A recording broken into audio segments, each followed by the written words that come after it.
The following program is made possible by the Pilgrim John Howland Society and generous donations from viewers and members like you. To help support future programs, please visit the website address on your screen.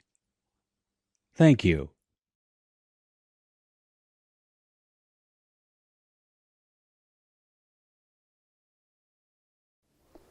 John Howland and Elizabeth Tilley were more than just pilgrims and separatists.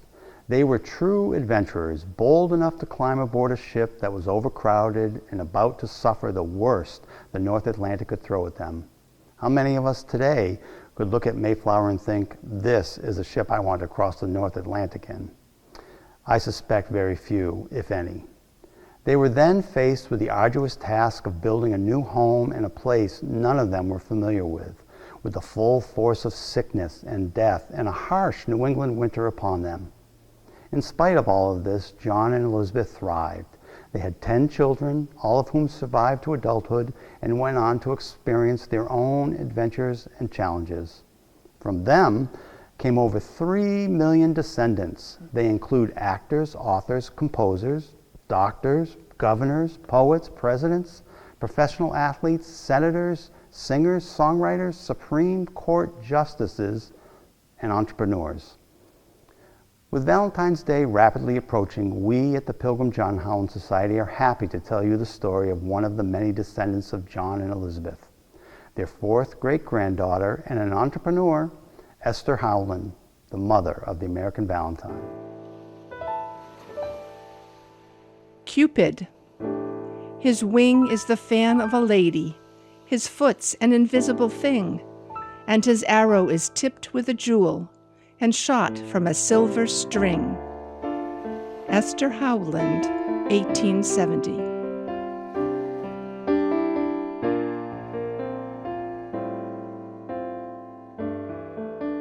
Esther Howland was born on August 17, 1828, in Worcester, Massachusetts, to Southworth Allen Howland and Esther Howland.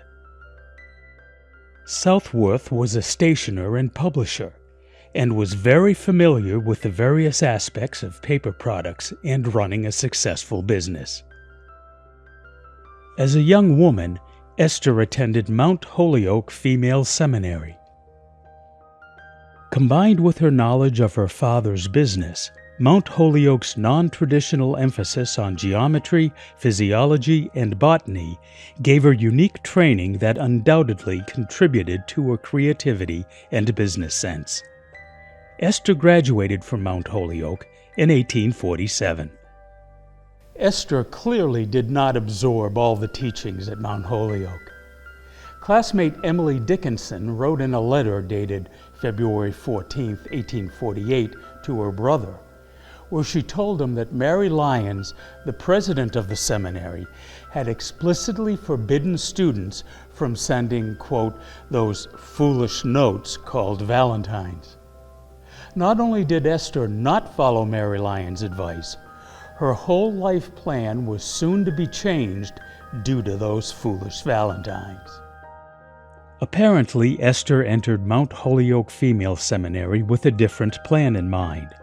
She and several members of her family were involved with the American Board of Commissioners for Foreign Missions, the ABCFM, to organize missionary pursuits. The ABCFM was established in 1810.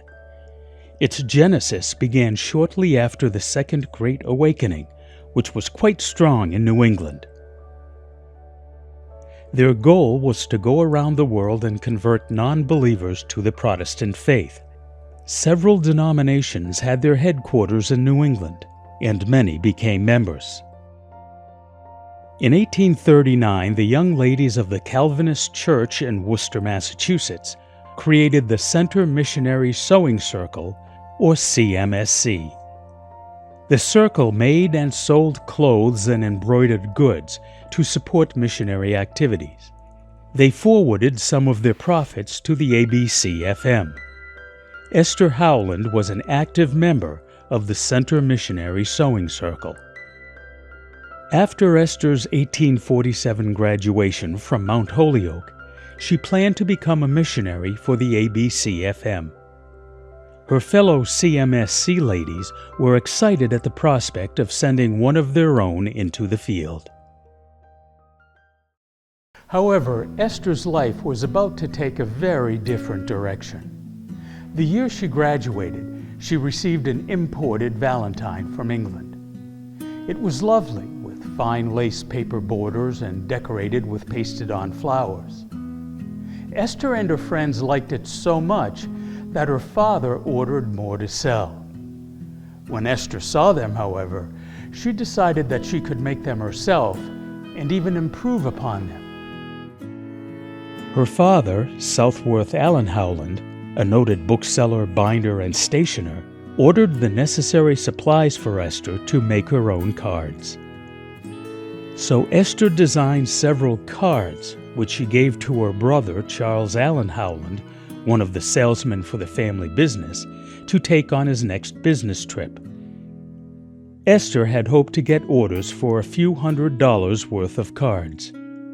Instead, Charles returned with orders totaling $5,000. Charles Allen Howland would go on to become one of the founders of the Pilgrim John Howland Society in 1897. He is member number 1. His son, also Charles Allen Howland, also joined the society and is member number 26. With that huge order of $5,000, the family met to decide how to proceed. Embossed lace paper was ordered from England, and Southworth made a trip to New York to purchase colored paper from the only lithographer in the United States. Esther began creating her own cards at the family home on Summer Street in Worcester, Massachusetts. However, she soon realized that she could not keep up with the orders herself, so she set up a guest bedroom on the 3rd floor of the family residence and sought the help of some of her friends. Esther designed the cards, while each of the ladies were given a task of cutting, pasting, or hand coloring. Her assembly line method was in production long before Henry Ford started using it for building cars. By 1850, her sales had doubled. She was now a successful businesswoman in her own right. Her first advertisement appeared in the Daily Spy, a Worcester newspaper, in February of 1850. Esther began sending even more designs with her brothers to promote, including many novelties in her designs, such as satin and silk. As her business grew, so did the need for a larger workplace. A larger room than the one in her home was found, and a large table was built for her employees. Her workers were friends of the family and were paid liberally. It was considered an honor to work for Miss Esther. Esther used enameled colored pictures from Germany. They were hard to cut out, so she had a set of dies made. She planned to emboss the little lithographic ornaments. She wrote to a firm in Germany and told them of her plan and that she would have her dies sent to them. They declined her offer and made their own dies. A few months later, cut and embossed pictures were on the market. Esther was not the first to make valentines in this country, but she is credited with a number of innovations. She did not like mottos printed on the front of her cards, so she invented the lift up or flap with a message written underneath it. Her cards had hand-painted satin and silk centers, mirrors, ribbon, and hand coloring. One of her more interesting designs were shadow box valentines. The top layer of the valentine would pop up, creating the interesting shadow box effect. Esther's cards were shipped nationwide, and her business soon grossed over $100,000 per year. For those who could not think of what to write on the inside of the card, Esther wrote, and her father published, the Sentimental Valentine Writer for Ladies and Gentlemen. In the late 1860s, Esther was on a business trip to Boston when she slipped on the ice and broke her kneecap. She spent several years in a wheelchair, but continued to supervise her business, which by now had expanded all the way to California. Her creativity and activity was not affected by either her injury or the onslaught of the Civil War. Esther continued to come up with designs that were appropriate for her time. Howland valentines are not only recognizable by her style, they are also recognizable by her marks. Early cards had a red stamped or pasted H with a number underneath it on the back of the card. In 1879, Esther reorganized her company and merged with Jotham Taft's New England Valentine Company. Esther's red stamp was discontinued, and her cards took on Taft's embossed NEVCO and a number. In 1881, after more than 30 years in business, the New England Valentine Company was sold to another competitor and former employee of Esther's, George C. Whitney. Esther eventually branched out and made Christmas cards and May baskets. During a later interview with the Boston Globe in February of 1901, she told them the story of one of her May baskets. Evidently, a young man had purchased a $10 basket to present to his sweetheart.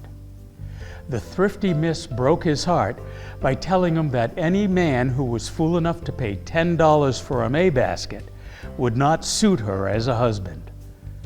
Esther laughingly remarked that she never again made such an expensive May basket.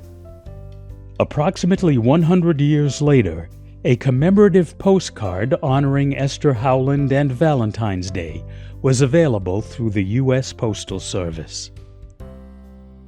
Esther may have sold her business in 1881 because her aged father, Southworth Allen Howland, had been injured in an accident, and she wanted to devote all of her time to caring for him. Southworth died in October of 1882. After her father's death, Esther moved to Quincy, Massachusetts. In 1903, she fractured a femur and was bedridden for 8 months. Esther died in her home at 9 Adams Street in Quincy on March 15, 1904. Although Valentine's Day cards had been available in America for more than half a century before Esther started her business, she was the first person to commercialize them in America. Ironically, the mother of the American Valentine and promoter of romance and love never married.